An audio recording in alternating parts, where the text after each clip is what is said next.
Salam saudara-saudara, saya tidak mendapatkan berita-berita tentang Gus Miftah, tetapi ini contoh teladan bagi siapapun dia agar jangan mengejek pendeta-pendeta dan jangan kamu jadikan bahan bulian ya.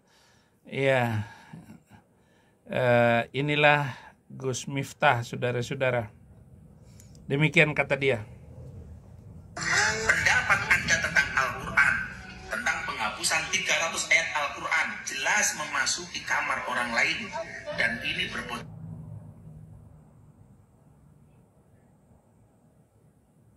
Pendapat Anda tentang Al-Quran, tentang penghapusan 300 ayat Al-Quran, jelas memasuki kamar orang lain, dan ini berpotensi gaduh.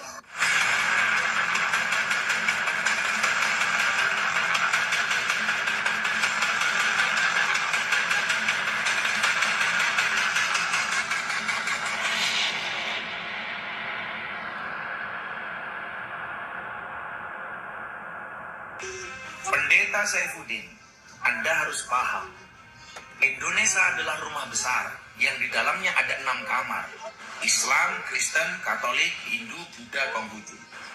Saya meyakini selama orang Indonesia kembali ke kamarnya masing-masing tidak akan pernah terjadi masalah.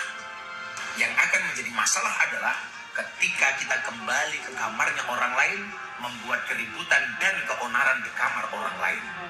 Pendapat Anda tentang Al-Quran, tentang penghapusan 300 ayat Al-Quran, jelas memasuki kamar orang lain, dan ini berpotensi gaduh. Saya punya banyak kawan pendeta yang tidak setuju dengan pendapat Anda. Maka, please jangan pernah masuk ke wilayah kamar kami. Siapa itu pendeta? Tunjukkan siapa pendeta. Jangan asal mengatasnamakan pendeta lain yang tidak setuju dengan pendapat saya. Kasih tahu saya robek-robek daripada mulutnya itu. Ngawur loh. Pendapat Anda tentang Al-Quran, tentang Indonesia adalah rumah besar yang di dalamnya ada 6 kamar: Islam, Kristen, Katolik, Hindu, Buddha, Konghucu. Saya meyakini selama orang Indonesia kembali ke kamarnya masing-masing tidak akan pernah terjadi masalah. Yang akan menjadi masalah adalah ketika kita kembali ke kamarnya orang lain, membuat keributan dan keonaran di kamar orang lain. Pendapat Anda tentang Itu kan asumsi kamu. Asal mulanya itu kitab suci kami itu loh, Miftah. Yang saya minta 300 itu dihapuskan, begitu Miftah. Bukan masalah kami sudah menderita. Ya, Kristen, seluruh agama lain selain Islam, kami sudah sangat menderita dengan kekacauan yang kalian bawa oleh kitab sucimu itu. Miftah. Al-Quran, tentang penghapusan 300 ayat Al-Quran, jelas memasuki kamar orang lain, dan ini berpotensi gaduh. Saya punya banyak kawan pendeta yang tidak setuju dengan pendapat Anda. Maka, please jangan pernah masuk ke wilayah kamar kami. Karena kalau ini Anda lakukan, Anda tidak hanya menyakiti kami umat Islam, tetapi menyakiti bangsa Indonesia. Maka, berhati-hatilah. Jangan framing. Bukan sekedar menyakiti hati umat Islam, tetapi menyakiti seluruh bangsa Indonesia. Kamu nggak tahu nggak? Kerusuhan Ambon, kerusuhan Poso itu. Siapa yang memulai? Tanya Yusuf Kala itu. Tanya Yusuf Kala sana. Terlalu banyak penderitaan yang dialami minoritas. Ya. Hati-hati di dalam berpendapat.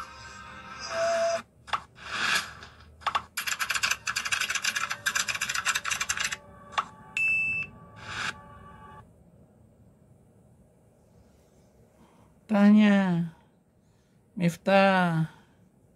Nah, setelah dia komentarin begitu, saya bilang dia akan kena batunya nanti. Dulu ada Armando, dia bilang saya bodoh gitu. Artinya betapa mengerikan apa yang saya sampaikan ini. Ya, Ade Armando, dia bilang saya bodoh. Nah, bagus kamu. Tunggu, nggak lama lagi. Nah, hanya 2 minggu setelah saya dengar videonya dan saya reaksi video dia yang mengatakan saya bodoh. Oh, ini bodoh sekali. Rasain kamu, Ade Armando. Sekali lagi lu nyinggung gua, saya serahkan kepada kebesaran Tuhan dan keagungan Tuhan. Sama dengan saya menyerahkan si Miftah ini. Biarin lo. Tuhan saya itu Tuhan yang ajaib. Tuhan saya pembalasannya. Karena nggak mungkin perjalanan itu tidak ada aral, tidak ada rintangan, tidak ada cobaan, tidak ada ujian. Malam saya berdoa, siang Allah kabulkan. Pagi saya minta, sore Allah kasih. Saat itu kemudian kita berpikir, kok bisa semudah ini? Ada apa di balik itu semua? Dan ternyata kemudian setahun kemudian Allah kasih jawaban.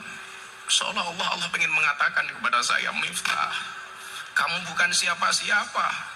Miftah, kamu bukan apa-apa. Kamu jangan sombong. Kamu jangan besar kepala. Kamu besar karena aku... Ya, makanya ingat muhasabah. Muhasabah binafsik. Besarkan, kata Allah. Kamu kuat karena aku kuatkan. Kamu mampu karena aku mampukan. Kamu bisa karena aku bisakan, kata Allah. Dan ternyata benar. Nggak sampai setahun kemudian ketemulah jawabannya. Ya, sama dengan nabimu itu. Nabimu kena makan sumpahnya sendiri dan dia memusuhi orang Yahudi dan orang Kristen. Akibatnya apa? Dia semua keturunan, sahabat, mertua, menantu, anak, cucu, su'ul khotimah. Nggak ada yang meninggal dalam keadaan baik. Semua terhinakan karena dia menghina kekristenan. Dan saya minta kepada seluruh bangsa Indonesia NKRI, jangan coba-coba mempermainkan orang Kristen yang tulus itu.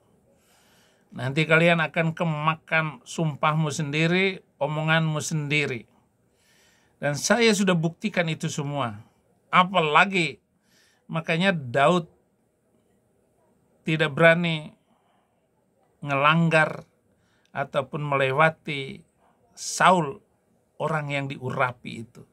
Meskipun ada kesempatan bagi Daud untuk menghabisi nyawa Saul. Tetapi Saul ini adalah orang yang diurapi oleh Tuhan, maka Daud sangat menghormatinya. Hati-hati saudara-saudara.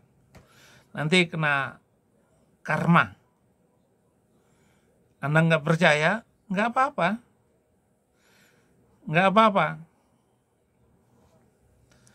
Kemudian Denny Siregar juga menyinggung saya itu. Ya.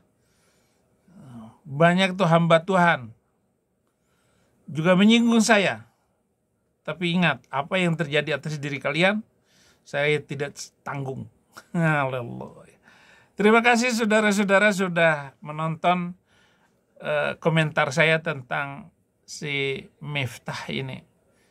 Dia sudah menunjukkan bahwa dia cukup terhormat dan akhirnya mengaku meminta maaf dan dia menunjuk kepada dirinya sendiri. Jangan lupa like dan subscribe channel ini untuk, pokoknya channel ini saya gunakan untuk reaksi dan memberikan jawaban terhadap kepongahan, kebodohan, dan kesalahan mereka di dalam memahami baik ajarannya sendiri ataupun kekristenan.